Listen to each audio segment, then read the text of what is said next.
From the Royal Athletic Club in Burlingame, California, hello everyone, and welcome to what promises to be a memorable television broadcast of professional handball. I'm Ben THUM, and joining me on this unique occasion are, on my left, one of the finest handball players in the country, presently the National Invitational Masters champion, Rick Christian. And on my right, a familiar face to millions of TV viewers and fans of Fox TV's Sunday night comedy, Married with Children, Ed O'Neill. Rick and Ed, it's a pleasure to have you both here on what I referred to a moment ago as a unique occasion in the history of sports television. For in just a few minutes, we're going to see a pro handball match in a way that's never been seen before. Ed, how about a description of what our viewers are about to see? Well, Ben, you know, handball has always been a great sport to watch, or excuse me, to play in, participate in, but unfortunately it's always been difficult to watch. A number of people can't see it because it's viewed from behind. But with the 6 cameras that we're using today, we're going to be able to cover the court with so many different angles that I think it's going to be interesting to be able to actually go into the court and get the feel of what it's like to be in there. So it should be very exciting. You know, Rick, you've been playing this game for an awful long time, and according to the President's Council on Physical Fitness, handball is just about the most aerobic sport there is. Now, how difficult a challenge is handball, say, compared to other sports that we see? Well, like most of the people who spend their weekends watching a little tennis, a little baseball, and a little basketball, handball to me seems as difficult as, or more so, especially in the skill level. As far as physical endurance goes, I've seen matches last 2, close to 3 hours, and opponents and competitors are completely exhausted at the end of a match, and you can see that every effort and every ounce of strength has been used in the course of a match. Right. You've really got to be in shape to play this game. Very much so. Yeah. Very strong. Well, now let's get to meet the players on today's match, starting with the #1 ranked pro on the tour, John Bike. Ed, you've played with John. What is it that he possesses that allows him to rise to the top of the sport of handball? John has great strength, power, great strong left hand. He's left-handed. He's got tremendous legs. Just a great all-around natural athlete. He is, as you say, very strong, and yet for a strong big man, he has unusual speed, does he not? Yes, very good speed and very agile, and runs down most shots, can dig and retrieve, and plays defense deceptively well. And most people just see the power, and they don't see that he really does have a very good all-around game. You know, not since the mid-70s, when a young player from Juarez, Mexico, by the name of Nati Alvarado began turning heads, has a genuine handball prodigy appeared on the scene. But that is certainly what you would call 17-year-old David Chapman, who in 2 short years has risen to the #2 ranked player on the Pro Tour. Rick, this is a rather amazing feat, is it not? It's outstanding. It's one of the great things that's happened in the sport of handball in the last 20 years. I started playing handball when I was 12. It's good for the game to have the young players come in.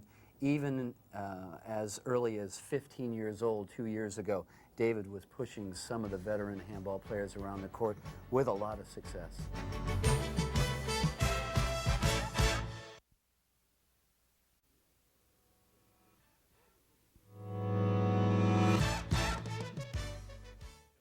Before we proceed with our Pro Handball Showdown, let's take a look at the rules of handball. Each rally begins with the serve. The server strikes the ball from between these 2 lines, known as the service zone. The ball must strike the front wall and then carry across this back line, also called the short line.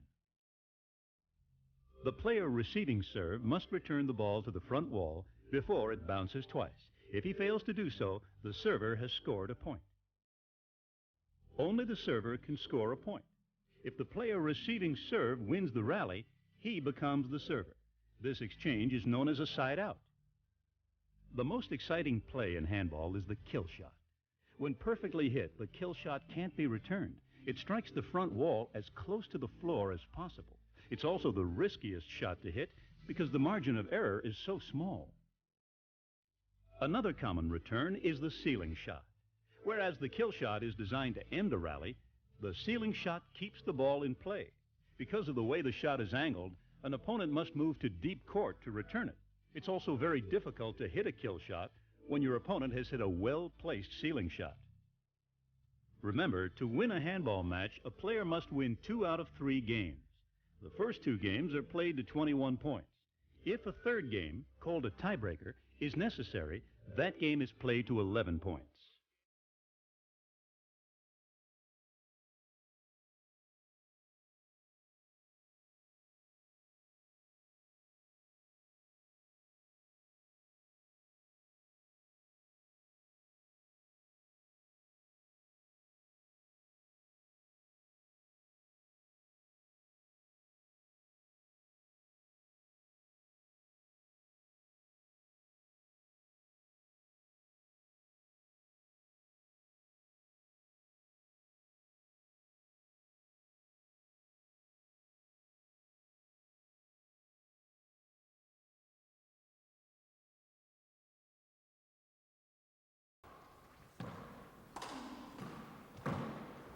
And it looks like David is starting to get his rhythm and start to challenge for this match the way we knew he would from the beginning.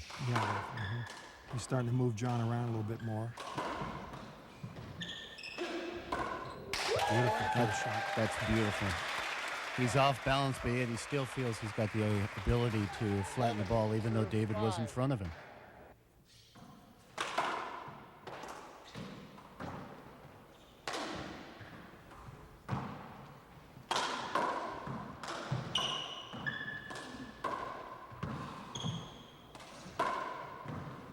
Well, if you can learn anything from watching these guys, it's using those walls on defense, isn't it? That's why we've got 4 walls to play with. Yeah. The one-wall game is played quite differently than the 4-wall, and these guys are using the court, all aspects of it. They use all the walls. Look at this. Great strength. Ah. Again, another somewhat off-balance shot.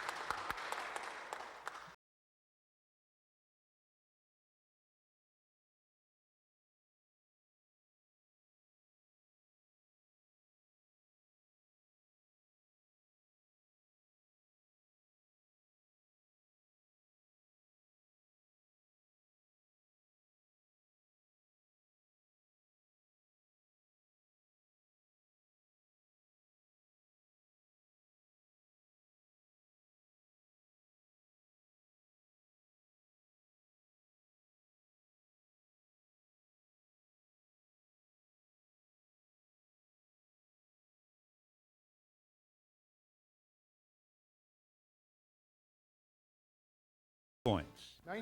Ed, you can see that John's intensity level is as high as it's going to get. He's not thinking about the next game right now.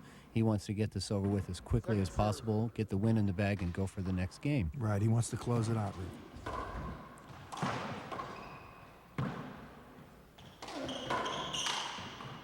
Oh, it's a beautiful shot. Huh? Good little dump by John. He had David way in the back row. Good offensive percentages there with him behind him playing. 20 serves 10.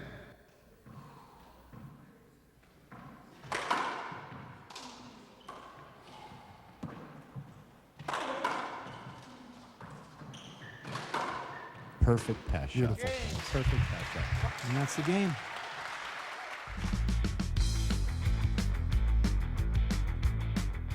At the start of the second game, both players had trouble getting untracked. With the score tied at 1-1, John Bike lackadaisically tried a behind-the-back return. This replay also reveals David Chapman grimacing in pain from a twisted ankle. Would he be able to continue? With the score of 4-3 in favor of Chapman, a furious rally ensued. It ended with David on the floor pounding the hardwood in frustration. Even though Bike was losing rallies, he seemed to have control of the tempo of the game. With the score at 6-3 in favor of Chapman, Bike had David bouncing off both the floor and the walls to gain a side out and the serve. Ed and Rick called the shots. He is moving John around quite effectively in the second game here, unlike he was unable to do in the first game. Yeah, John's still playing very strong. He's got David going back and forth still. Even with all that running, this is not going to tire David Chapman out. If anything, it just gets him a little angry. Well, these guys are great athletes, aren't they? And then David Chapman took control. Taking a page out of John Bike's book, he refused to relinquish front court, taking the ball out of the air at the end of rallies. This fly pass made the score 7-3. With the score 9-7 in Chapman's favor, Ed O'Neill and Rick Christian make the call. You know, I noticed, Rick, a lot of times they're really looking to take the ball out of the air, aren't they? Yeah, usually when you're taking the ball out of the air, you've got your opponent behind you, and there's no better time to play offense than when you've got your opponent behind you. John's also trying to drive the ball down the walls, especially trying to pick on David's left hand.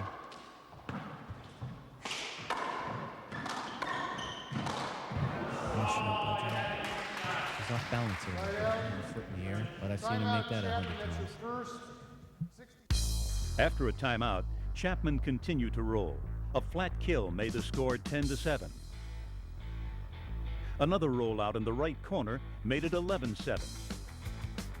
Here we can see John's mounting frustration as he tries a wild kill while falling back as David controls front court and places the ball perfectly down the left side, bringing the score to 13-9. In the next two rallies, David Chapman displayed the amazing intelligence and shot selection that separate him from past teenage phenoms. Here he has a back wall setup and elects to drive the ball down the right side wall, pushing John back and getting an easy setup to put away. Score 14-9. On the very next rally, David gets the identical setup. With Bike respecting the pass shot, David now has him on his heels and is able to score with a kill down the left, making the score 15-9, with David continuing to pull away. From this front court angle, we can see a complete role reversal from game one. David Chapman controlling front court, moving John Bike around the perimeter of the court while he maintains the center. This beautifully executed right corner kill made the score 17-9.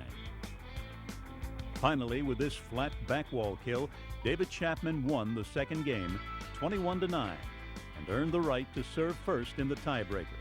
The first player to reach 11 points would win the match and the largest paycheck in the history of professional handball. And now, here's another great moment in handball history brought to you by Spalding, the official handball of the United States Handball Association. In 1972, Paul Haber and Dr. Bud Muehlheisen met in the first hands against the racket match, pitting the national champions in both handball and racquetball in a winner-take-all match. Five-time national champion Paul Haber was victorious on this day, surprising a lot of people in the process. A proud moment in handball history. Coming up next, the electrifying tiebreaker of our Pro Handball Showdown in its entirety.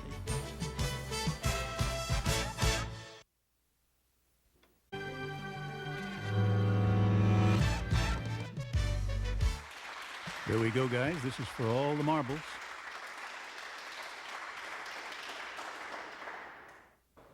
Okay, David Chapman starts the tiebreaker, scoring 10 points in the first and 9 points for Bike in the second game. 2-11, 0-0. David serving to John's right. And a beautiful shot. I think David is trying to tell John something, like you're in for a battle, and I intend to be the victor. Of course, in 12 previous matches, David has yet to win, but I think David senses that he's ready to take John finally, and this just might be the time and place to do it. He's playing with a lot of confidence there, Ben. Right off the bat, playing offense. He shows he's not here just to play, but he wants to win this. Well, look here, Rick, we've got a short serve here. David's going to get up again. He lost the volley, but he appealed the short serve. Big break in his favor. It's one of those rare moments when the linesman overrules the ref. Yeah, and John didn't argue. Now they're trading stealing shots, looking for an opening, huh, Rick? Ceiling shot hit a little too hard to these pros. Is nothing but a good setup. Here it is. Ooh, John skipped it in. Skip that ball in. They're going for the shots, though. I like to see that they're playing offense, not just wrapping the ball around. There's got to be some nervousness there and excess adrenaline that needs to get worn off before they really get into their groove. That's a shot that John often makes. He didn't miss that one, though. I think he just got in his groove. David missed the ceiling on that left-handed ceiling shot, and John flied it. John hasn't taken many balls in the air, but that was a good time to do it.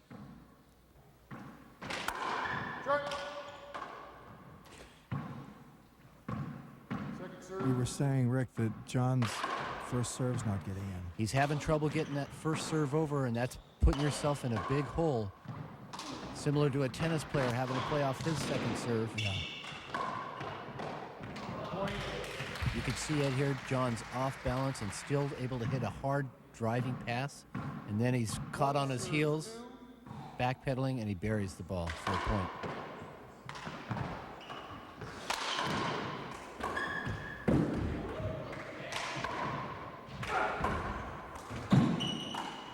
Nice pass, huh?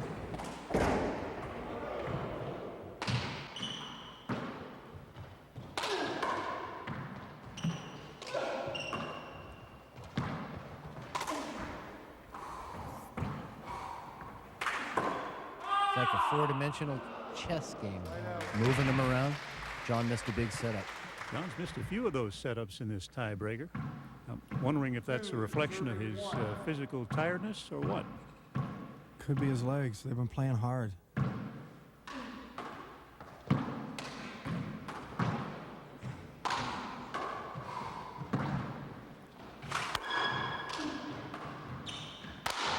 Oh, yeah. Did you hear him take that deep breath as that setup? He's ready. Yeah, that's that little extra he's trying to give it. Yeah. David crashes into the wall. Yeah, it looks like he got his chimes rung on that one. Another short serve by John. Yeah, he's not getting that first serve then, Rick.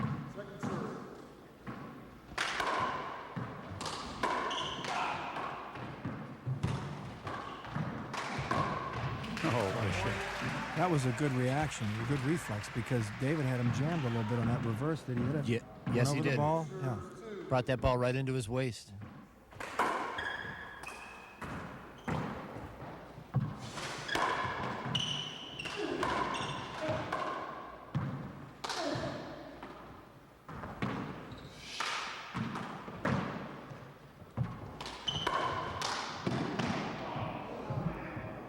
Another miss by John. Another miss. Uncharacteristic of him. He was up front, only had to hit that ball about shin high.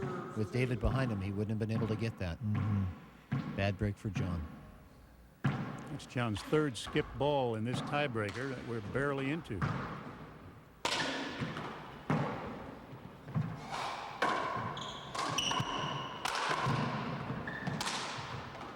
Nice wrapper.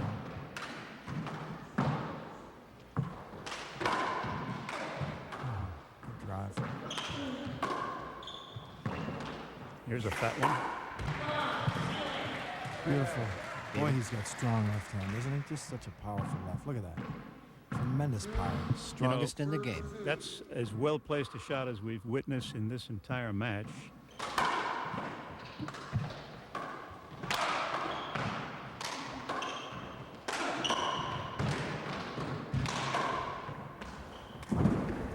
Ouch. Good hustle. Boy, boy. One thing I see John doing very well is taking the ball out of the air with his right hand and driving it down that right wall. Yeah. Here comes right there. Really makes you have to use your legs. The skill level to being able to do that with your offhand is... And David almost got that back. While the players are taking a brief time out, let's take a look at another great moment in handball history, brought to you by Spalding, the official handball of the United States Handball Association. In 1959, 22-year-old Johnny Sloan and 42-year-old handball legend Vic Hershkowitz squared off in the first nationally televised handball exhibition in Aurora, Illinois. Sloan beat Hershkowitz in 3 tough games. Don't go away. We'll be right back with more of the Pro Handball Showdown.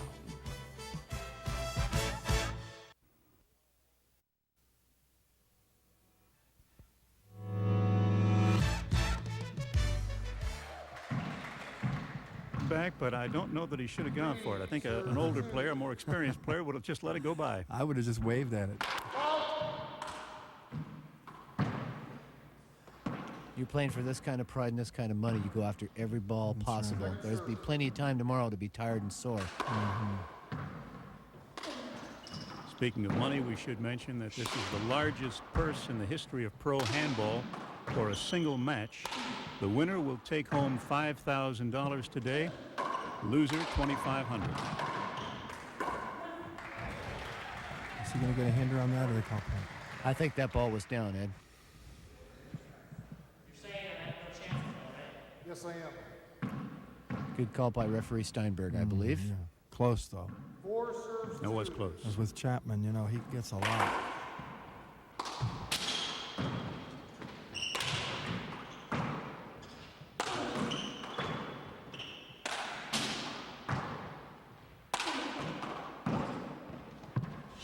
Oh, What a beautiful offhanded kill, huh? Big back wall setup off the offhand, and he has the confidence at this late stage of the match to go ahead and play offense with it, even though David is in front of him. I bet you that reminds you a lot of yourself, Ed.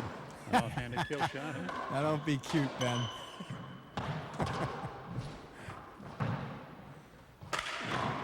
Oh, what a beautiful shot. 37, 38 feet, back corner, absolutely buries it. You know, you really see how he makes him pay when he has time to set up. When he can get those big legs in position and drive on the ball,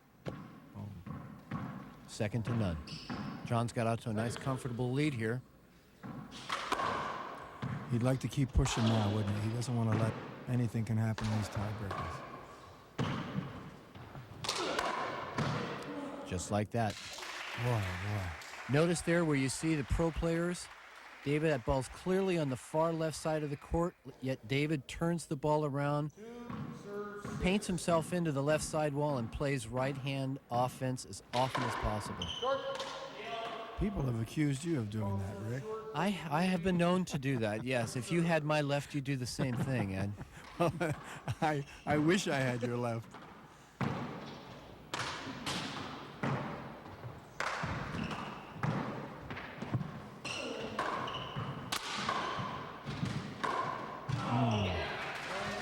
That was a smart shot.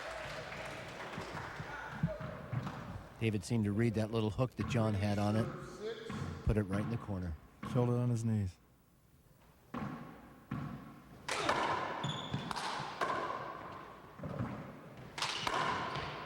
Oh, what a get. Did he reverse that, Rick? It looked like he did because it kept going down the wall. And then John Beautiful. standing up straight. Watch Watch this. the- He's straight up. Look at And he that kill flattens that shot. ball. That's just flattened. He was standing up straight because he was still moving backwards. That ball pushed him backwards. He still played offense with it.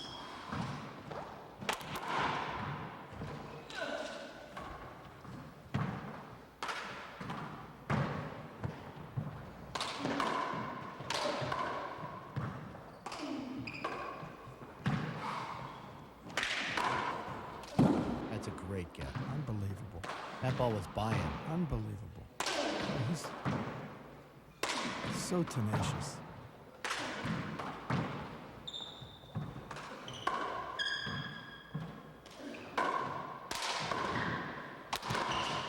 Beautiful pass. Well, he got out of trouble in that rally, didn't he? John had him on a string for almost the whole rally. You know, I really think that's one of the differences in David's game these days, the fact that he's passing John more. In previous matches, they played about a dozen times before this. He wasn't able to pass him this much. The intelligent players are picking up that the pass shot is really the way to go. Pushing your opponent around by hitting a pass shot, even if you do get a return, it's usually quite a bit better of a setup than the original one that you had. And you don't run the risk of hitting the floor. You know, I was talking to David's dad the other day, Fred Chapman, and he told me that he sent David out. 4 serves 6. He sent David to Fred Lewis in Tucson to have Fred critique his game. And to get him out of his hair. He didn't say that, but I think Fred did a pretty good job. Fred Lewis, Oh, that's a nice kill shot. 6-time national champion. Oh, yeah. Fred Lewis was known during the 6 times that he won the national championships as the pass master. Fred would pass you 4 and 5 times in a row until you'd plead for him to kill the ball and get it over with. Jaime Paredes told me he hated to play Fred over all of their opponents for that reason.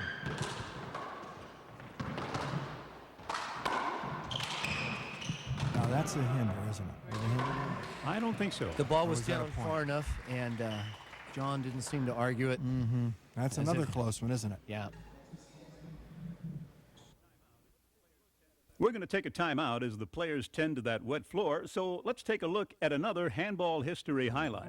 Brought to you by Spalding, the official handball of the United States Handball Association.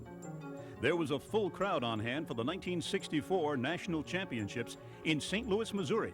Six-time national champion Jimmy Jacobs and two-time winner Oscar Obert fought it out in a furious battle that saw Jimmy Jacobs come away with yet another national title. Coming up next, the action heats up between the two best handball players in the world today as the Pro Handball Showdown continues.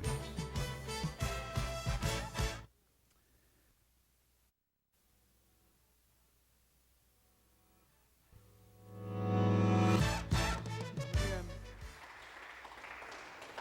4 serve 6.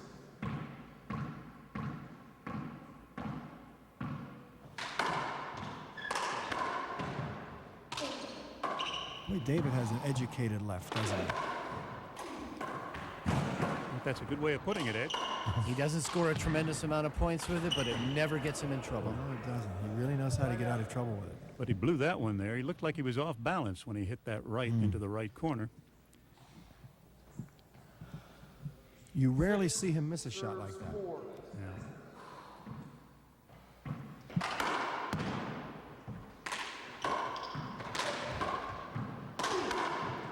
What a beautiful shot. That's an overhead fist pass that straightens out once it hits the front wall and Look at that. falls down the line. And Did look he- at that power. Yes. Did he fist that? Yes, he Rick? fisted that. When that hit the front wall, it straightened out and Yeah. followed the side wall all the way to the back wall. Yeah, people who say David doesn't have power should take another look at that shot. That was a classic example of David's emerging power. He's 17 and still growing.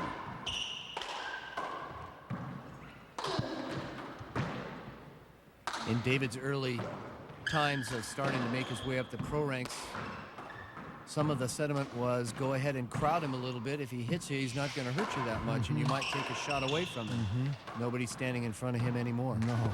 And also, it lets him know where you are too clearly. He loves to know where guys are and go the other way. And put it where you're not. And He's a John missed. master at that. Now this is another shot that John missed that was really kind of a routine shot for him, isn't it, Rick? I Very mean, uncommon for John. Here he's got David right behind him, everything he could want. I don't know if his foot slipped or the ball hooked in a direction that he wasn't expecting, but that was one I'm sure John would like to have back.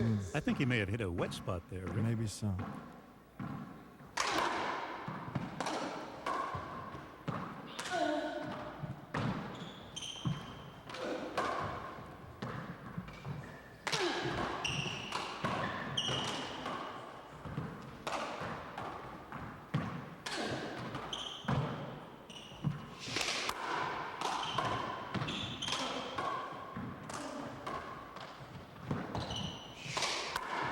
Ball was almost by him. Look at that gap. Pass after pass after pass. He missed the ball. He almost got that one too, though. That was a remarkable rally. Another coat of paint, that ball makes it to the front wall. That rally was 22 hits. My goodness, that was just incredible. Look at David just feather that ball in there, but John's right on it. Look at this get. That's incredible. That really is beautiful. Very few people in handball can get a ball like that. And this one, look And at now this, he Rick. drives He's them back. completely passed, and he gets it back up. But they're coming weaker and weaker. And now, while we've got a break in the action, let's roll the tape on an interview with David Chapman that took place earlier this week. Never has a handball player accomplished so much at such a young age as has 17-year-old David Chapman. He's the national singles and doubles champion, the #2 ranked pro on the Gatorade Spalding Pro Tour, and the hottest topic in the world of handball today. I had a chat with David recently where we discussed the past, present, and future of his pro handball career. David, I'm curious to know how handball first came into your life. Well, I was introduced to handball through my father. He played in all the tournaments, and I kind of followed him around to all the local tournaments, watching people play, getting on the court, throwing the ball around. What did you think of the game when you first saw it? Did you think this was a game that you'd want to play? Yeah, I always thought I'd be involved in it because my dad was all involved, and a lot of my friends were handball players, and I just enjoyed the atmosphere. It was never an easy game, say, because my left hand was always really, really weak, and it takes two hands to become really good in this sport. A lot of practicing helped get my left hand better, getting on the court, just playing a lot, experience, just trying to get a little stronger was the basic thing. Who are the players on the tour right now who give you the most problems? John Bike gives me the most problems of any player. I have the toughest time against him because he's so strong. He doesn't get tired, and he doesn't have many weaknesses at all. It's tough to beat him point to point. I try and get it to his weakest part and go for all my shots and just hope that I make them. Do you see any areas now that you could improve on? I see a lot of areas I can improve on. Really? My Like what? serve, my left hand still is not where I want it to be, and I want to develop a little more power and strength in my upper body. Do you see handball being a part of your life for a considerable period of time? I don't think I'll ever be able to quit handball. I think it'll be a part of my life until I die. I'd like to be the best all-around player there ever was. I love to play and I love to win. I'm not a good loser at all. So it helps to win. It helps, yeah, it helps a lot. Resuming play, 6, serve 6. And things are heating up now, gentlemen. Short, Still can't get that first serve in. I'm sure John would like to be able to do that. second serve, Going with the famous Dominator serve that he perfected while he lived here in Northern California.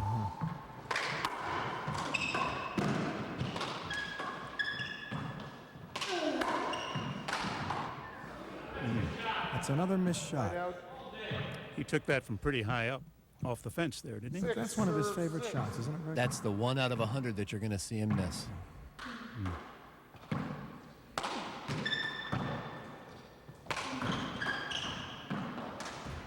Missed the ceiling. Killed it. And that's, I think, the first one David killed with his left hand. Left hand. But he did get that back wall set up by the short line. That's Yeah, had to kill it. that helps a lot. 6. Going to the lob serve.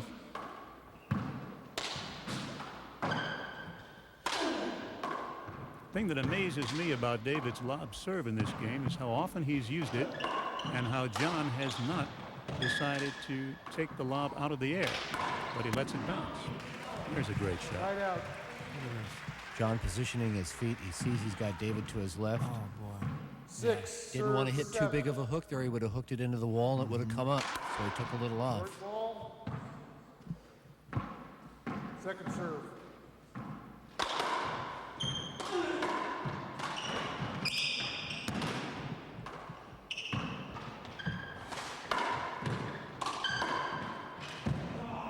Ball caught the crack. right out, David's drives that ball. Actually looked like it caught that window and Yeah. came out a little wider than 7, John was serve looking. 6.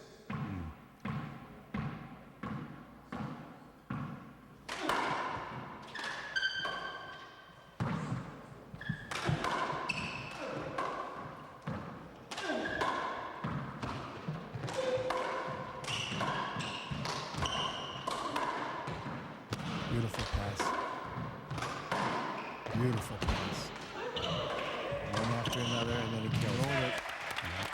That's classic handball there. Just like you were saying, Rick, Timeout, pass a Pike. guy a couple of times. That's your first 60 seconds. Now, he punched past him there, didn't Punched it to keep it down, Yeah, the keep it off wall the- rather than have it run in. he? Yeah. And then he hits Look at that shot. another pass. Got John coming up. His dad taught him this shot perfectly. Kill the ball straight in front of yourself. If it's too high, you play it over. Right. Well, it looks like we've got another referee's timeout. So here's another great moment in handball history. Brought to you by Spalding, the official handball of the United States Handball Association. The year was 1975. The setting, the Tropicana Hotel in Las Vegas, Nevada. The game's two best players of the 70s, Fred Lewis and Dennis Hoflander, locked up in the longest battle ever for the national title. After almost 4 hours of grueling handball, six-time national champion Fred Lewis once again emerged victorious. We'll be back in a moment with more of the Pro Handball Showdown, but first these messages.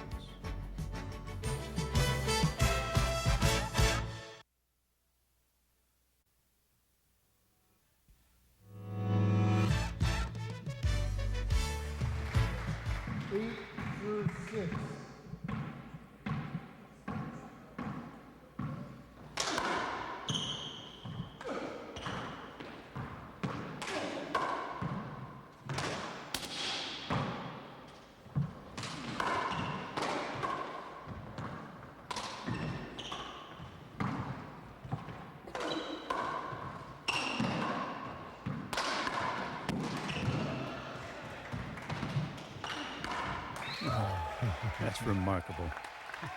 An on-the-run kill shot. On-the-run kill shot off the back wall with the ball coming off at an angle. Not too many guys are strong enough to make this shot. Serves 8.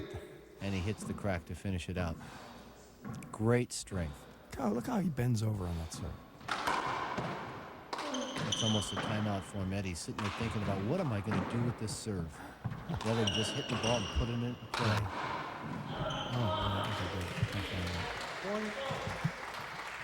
For a left-hander here now, just a natural hook will keep that ball from going into the wall and popping up. Yeah. Stays and bounces twice on the floor. 7 serves 8.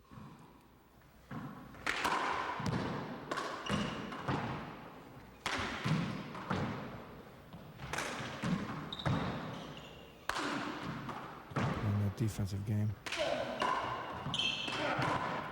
Another right-hand offensive opportunity that John Bike completes. You know, Ben, you don't film a lot of handball games these days on television. We're very lucky that the televised match we picked has a match like this. It really is sensational the way these guys are going neck and neck throughout this tiebreaker. Oh, boy, that was tough. Now, that's another close call, isn't it, Rick? I mean, I would say it's a correct call, but he almost has a chance at this ball. There is a screen there. Looking at it from our angle, it looks like he might have got to that ball. But David didn't seem to protest too much. No, because I think he played John a little bit, too, you know. Yeah, he's looking for it. Yeah. At 15, that washed. It doesn't anymore.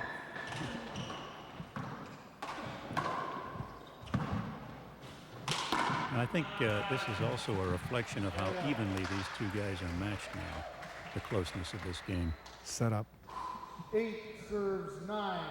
Nothing fancy there, Ed. Straight in. Back wall setup. Yeah. Right at the short line. Second serve. We can make those. Yeah. Yeah. Those are just the ones that I bounce about 3 times into the floor.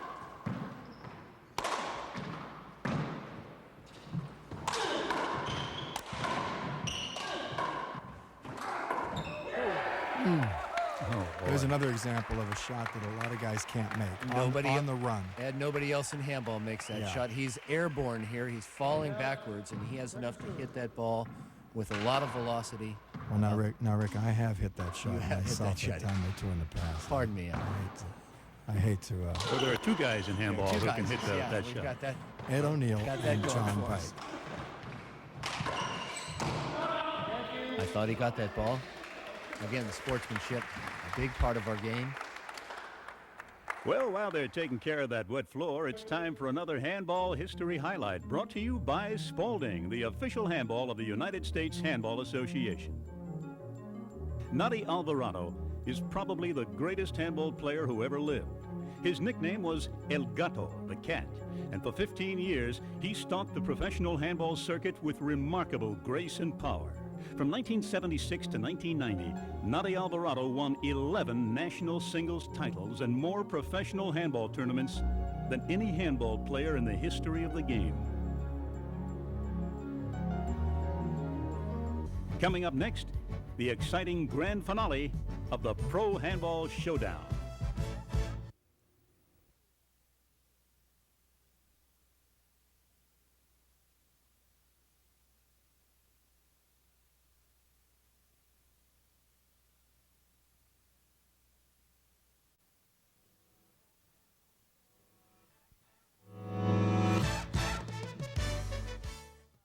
Eight serves 9.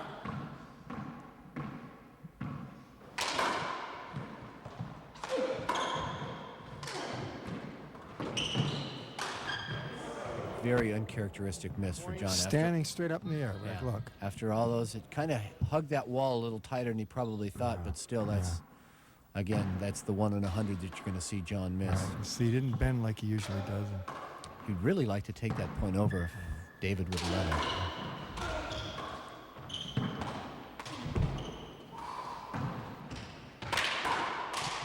Boy, that's a beautiful reflection. Just John drove that ball right at David's feet. open-handed. Look at that shot.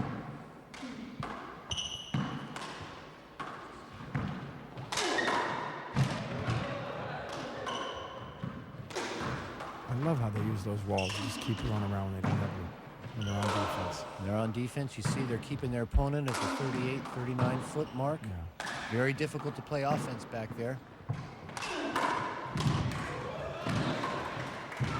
Oh, what a get. Incredible. Incredible speed for a big man.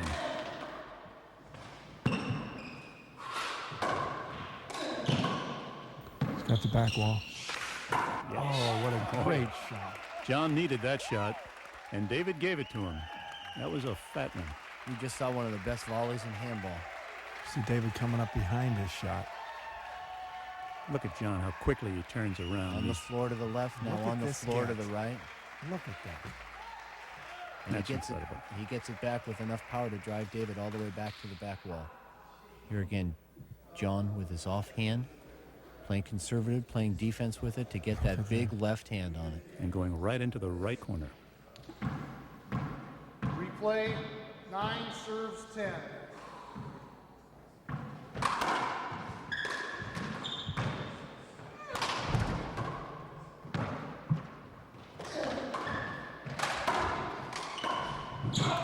Great shot by David. Wonderful shot. Again, big courage here. And great quickness, too, Rick. He is so fast. He came from behind John to get that ball. This is for match point. 10 serves 9.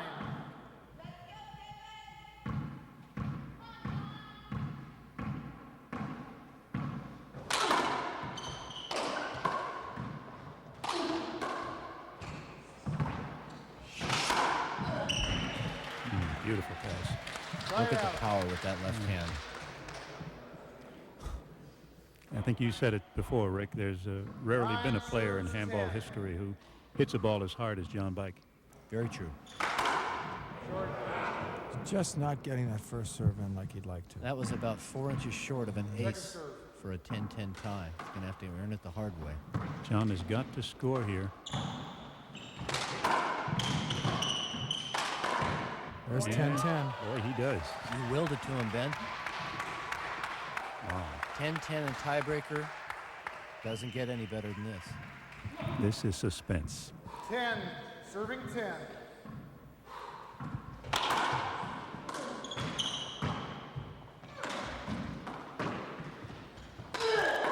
What a gutsy shot.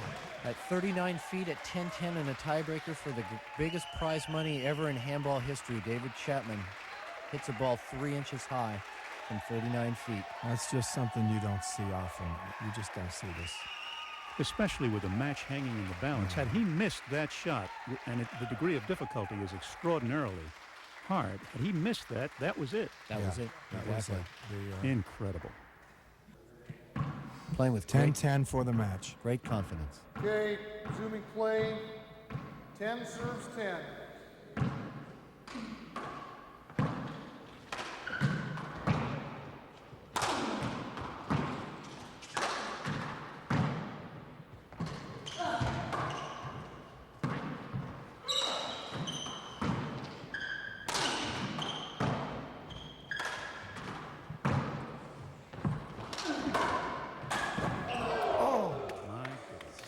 wanted that, he'd take that shot another 99 times if he could have it. But what a great match, huh? And so there you have it, folks. A 17-year-old handball prodigy has managed to beat the world's top-ranked pro handball player in a cliffhanger of a tiebreaker, and earning the largest purse for a single match in the history of professional handball in the process. If you enjoyed our telecast, we invite you to contact your local station and let them know. We hope to bring you more pro handball in the future and look forward to your joining us then. In the meantime, on behalf of the United States Handball Association and my colleagues Ed O'Neill and Rick Christian, this is Ben Thum from the Royal Athletic Club in Burlingame, California, saying so long. The Pro Handball Showdown has been brought to you by Gatorade. Gatorade Thirst Quencher.